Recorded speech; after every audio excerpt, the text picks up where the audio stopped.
Hi, I'm Timber. Today I will be discussing the differences in communication via social media and in person. I will discuss benefits, drawbacks, and how to balance the two. As everybody that I know is busy, I do not have an audience today, so I will be giving my speech in front of my daughter's stuffed animals. Sorry about that. So, think about the last time that you had an important conversation. Did it happen face to face? Perhaps you sent a text or a snap or an email instead. In today's world, we can reach almost anybody instantly, but instant doesn't always mean meaningful. Picture this. You're sending a text to a friend about something very important to you. You hit send. All you get back is seen. There's no tone and no expression. You're left wondering if they misunderstood you or if they are upset. Moments like this show how different communication has become in the digital age. As students, most of us rely heavily on social media to communicate. Whether it's texting friends, posting updates, joining group chats, digital communication is a part of our everyday lives. But how does that affect the way that we actually connect with people? I am a student, a mother, a business owner, basically somebody that uses social media every day. But I also value personal conversations. I have noticed how different the two experiences can be. Research from communication experts also support these observations. Social media and messaging apps shape how we interact every day. To use them wisely, we need to understand how online communication compares to face communication. After researching this topic, as well as thinking on my own experiences, I found that communication online has benefits and drawbacks, and there is a need for balance. According to a 2024 Pew Research Center report, about 72% of United States adults use at least one form of social media every day, making digital communication one of the most common ways that people connect. There are several strong benefits that explain why social media communication is so popular. First, it's incredibly fast and convenient. In just seconds, you can send updates, you can organize groups, you can check in with your friends long distance. Many communication researchers from the University of Michigan's School of Information, as well as many others, note that digital tools allow people to stay connected despite their busy schedules. Secondly, social media helps us stay close to those we care about that are far away. Families and friends can live in different states or countries and still talk every day. A study published by the International Journal of Social Science and Humanities Research explains that social networks help maintain relationships that might otherwise fade due to long distance. Third, online communication supports self-expression and creativity. People can express themselves through their writing, photos, videos, memes, whatever feels natural to them.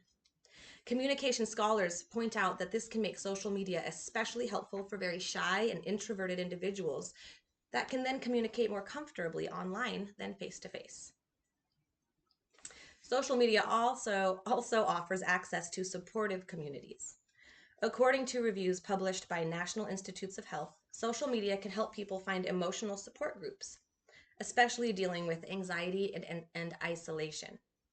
These communities can help people feel far less alone. Finally, social media makes sharing information fast and easy. Dissemination of information is wide. News, events, opportunities, they all spread instantly. This is something face-to-face communication cannot quite accomplish. These benefits show why social media communication is a major part of modern life. Here I have a graph that shows benefits of communication. So you can see it in social media, as well as the in-person benefits. In person, we get richer nonverbal cues. A very large amount of our communication and understanding comes from nonverbal communication. We can't see somebody's tone, their facial expressions, their body language through a phone. There are far fewer misunderstandings in person. There is stronger emotional connection and support instantaneously. You get immediate feedback. Some of the benefits of both include information exchange. You can exchange information digitally and in person. They both offer social support. They are both very important for maintaining relationships.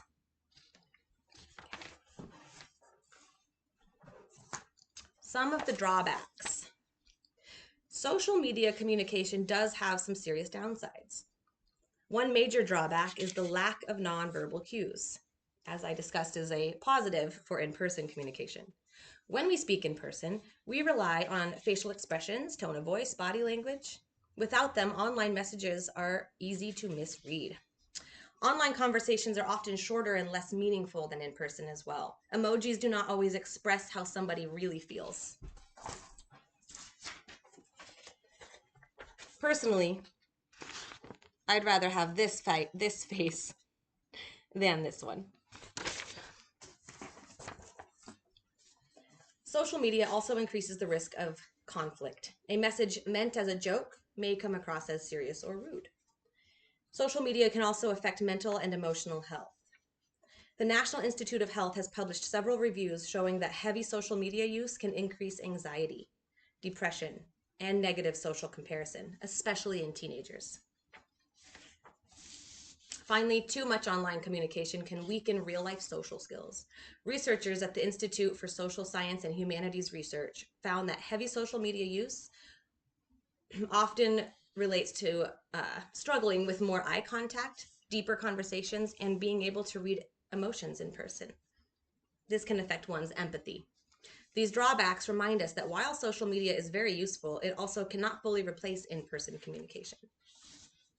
The goal here isn't to choose one type of communication over the other, but to find a healthy balance. Social media should be used as a tool, not as a replacement. It is great for staying in touch, but not great for emotional and serious conversation. Finding a healthy balance means knowing when to move conversations offline.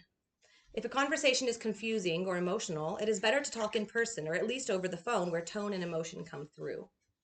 Another part of balance is setting healthy boundaries like turning off notifications, limiting your screen time, or taking breaks from social media. Mental health researchers say that short breaks can reduce stress and improve mood. Finally, it's important to practice strong in-person communication skills, making eye contact, active listening, and being present instead of just constantly checking your phone. These skills help to build deeper, meaningful relationships, something that social media alone cannot do. I found these books called Dopamine Nation. This is about finding a balance in the age of indulgence. There is also another one called Digital Minimalism. This is important because it helps discuss choosing a focused life in a noisy world, why it's important to disengage from social media at times. Very useful books and a good read. So today we looked at how communication on social media compares to in-person communication. Social media offers convenience, creativity, and connection, but comes with misunderstandings, shallow conversation, and emotional risk. That is why finding a balance is essential. Social media isn't good or bad on its own. It depends how we use it. When we use online tools to stay connected, but rely on face-to-face conversation for emotional depth, we get the best of both worlds. That balance gives us a stronger, healthier, meaningful relationship in both digital world and the real world. Thank you for listening.